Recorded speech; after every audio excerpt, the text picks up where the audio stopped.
وہ یاد کرتے ہیں کہ فلم کی تیاری کے لیے میں نے 1982 میں مسٹر لاہور کے لیے طنز سازی کے مقابلے میں حصہ لیا، دن رات کی محنت کی، لیکن جب تیار ہو گیا تو فلم کی شوٹنگ کے دوران شیر کے ساتھ میری لڑائی کا سین تھا۔ شیر نے میری ٹانگ پر پنجہ مار کے اسے چیر دیا۔ شفقت چیمہ کے بقول اب پروڈیوسر سے اچھا تعلق رکھنے کی بجائے انہیں سرکس کے شیر سے دوستی کرنا تھی۔ وہ بتاتے ہیں کہ اس واقعے کے بعد محمد دین صاحب نے لکی ایرانی سرکس کے مالک سے کہا، اس کو اپنے فلم میں ٹارزن بنانا ہے، اگر اس کو سرکس کے شیر کے ساتھ چھوڑ 3-4 مہینے جہاں بھی سرکس لگتی میں وہاں جاتا۔ شیر کو میں نے اپنا یار بنا لیا، اس کو نہلایا، اس طرح شیر کو مانوس کر لیا۔ شفقت چیمہ نے بتایا کہ آخر میں علاقے میں لکی ایرانی سرکس لگی ہوئی تھی، وہیں پر درختوں کا سیٹ لگا کر شیر کے ساتھ فائٹ کا سین شوٹ کیا۔ تاہم پروڈیوسر محمد دین کھوکر کی وفات کے باعث فلم جنگل کنگ کے نامکمل روز سٹور روم کی نظر ہو گئے اور اس کے ساتھ ہی شفقت چیمہ کا ہیرو بننے کا خواب بھی۔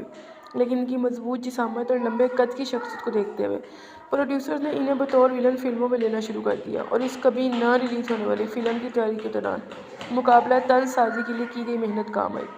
میں نے سوچا کہ یار میں کس طرح اپنے آپ کو متعارف کرواؤں، اس طرح میری طنز سازی کے لیے کی گئی محنت کام آئی۔ مرحوم پروڈیوسر محمد دین صاحب نے مجھے بادام کی بوریاں لے کر دی تھیں تیاری کے لیے۔ شفقت چیمہ کہتے ہیں کہ سن 1989 سے لے کر آج تک میں بطور ویلن ہی کام کر رہا ہوں۔ پھر ایک وقت ایسا بھی آیا جب میں نے 34 فلموں میں ایک ساتھ کام کیا کیونکہ ڈائریکٹر نے کہا کہ کوئی دوسرا شفقت چیمہ ابھی آیا ہی نہیں۔ وہ یہ دعویٰ کرتے ہیں کہ انہوں نے اپنے 45 سال کے فلمی کیریئر میں 941 فلموں میں کام کیا ہے، جو کہ ان کے مطابق پنجابی فلم انڈسٹری کے سپر ہٹ ہیرو سلطان راہی کی فلموں سے بھی تعداد میں زیادہ ہیں۔ یہ پوری دنیا میں ایک ریکارڈ ہے۔ سلطان راہی صاحب کی 827 فلمیں ہیں اور میری 1941 موویز ہیں۔ تقریباً 17-18 سال تو میں نے بطور ایکسٹرا فائٹر کام کیا۔ اگرچہ شفقت چیمہ اپنی پیشہ ورانہ کامیابی پر فخر محسوس کرتے ہیں، تاہم اس کی وجہ وہ اپنے پختہ مذہبی عقائد بیان کرتے ہیں۔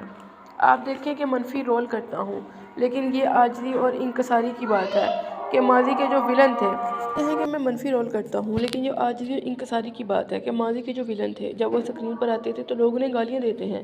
آپ یقین کریں لوگ میرے قدموں تلے اپنے ہاتھ رکھ دیتے ہیں۔ اللہ نے میری دعا قبول کر لی۔ تاہم شفقت چیمہ کہتے ہیں کہ اداکار بننے سے فیصلے سے ان کے والد ناخوش تھے اور انہیں دین کی تبلیغ کی طرف لانا چاہتے تھے، اور جب شفقت نے ان کی بات نہ مانی تو وہ کہتے ہیں کہ بس یہ سمجھ لیجئے کہ لڑکپن میں ماں باپ کی دی ہوئی بد دعا ہے کہ تم ایکٹر بن جاؤ، تیرا عشق لے گیا تجھے فلم انڈسٹری میں، لیکن یہ وقت آئے گا جب تجھے یہ پتہ چلے گا کہ دین کیا ہے، جب تمہیں یہ پتہ چلے گا تو تم پھر واپس آؤ گے۔ کئی دہائیوں تک شائقین کو لازوال فلمیں دینے کے بعد سن 2000 کی دہائی میں ایسا وقت آیا جب پنجابی فلم انڈسٹری زوال پذیر ہو گئی۔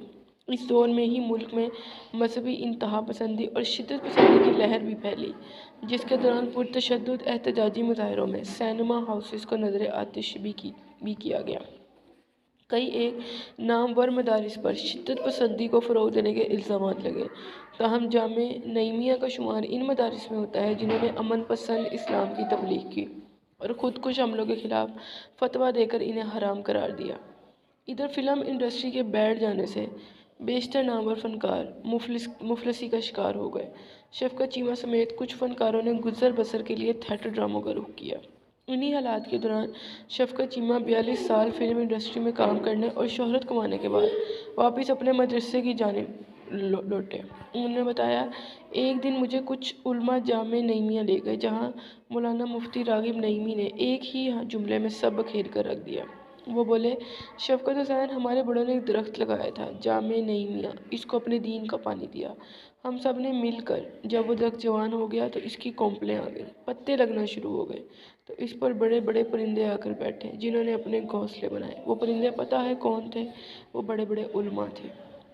تم بھی تو پرندے ہی ہو نا؟ جب وہ پرندے ممبر پر بیٹھ کر چہچہاتے ہیں تو سب سے پہلے کہتے ہیں الحمدللہ رب العالمین، لیکن جب تم چہچہاتے ہو تو لوگوں کے منہ سے کیا نکلتا ہے؟ یہ ایک ایکٹر ہے، ایکٹ کرتا ہے۔ علماء کی زندگی بقا ہے، تمہاری زندگی فنا ہے، آ جاؤ بقا کی طرف۔ یہ وہی الفاظ تھے جو لڑکپن میں میرے والد نے کہے تھے۔ شفقت چیمہ کہتے ہیں، اسی لمحے انہوں نے یہ فیصلہ کیا کہ وہ بقا اور فنا کو الگ الگ رکھنے کی بجائے ان پر ایک ساتھ سفر پر نکلیں گے۔ شفقت چیمہ نے بتایا کہ اب وہ باقاعدگی سے مولانا بلال حسین زیدی سے درس نظامی کا درس لیتے ہیں۔ جب میں خطبہ دیتا ہوں تو لوگ مجھے بہت سراہتے ہیں، لیکن کئی لوگ ایسے بھی ہیں جو فتویٰ لگا دیتے ہیں کہ یہ اداکار اور ممبر پر نہیں بیٹھ سکتا۔ ایک مولانا صاحب نے کہا کہ شفقت جہاں تک نظر جاتی ہے لوگ ہوتے ہیں جو تمہیں دیکھنے آتے ہیں، اگر تم ایکٹر نہ ہوتے تو اتنے لوگ تمہیں دیکھنے نہ آتے۔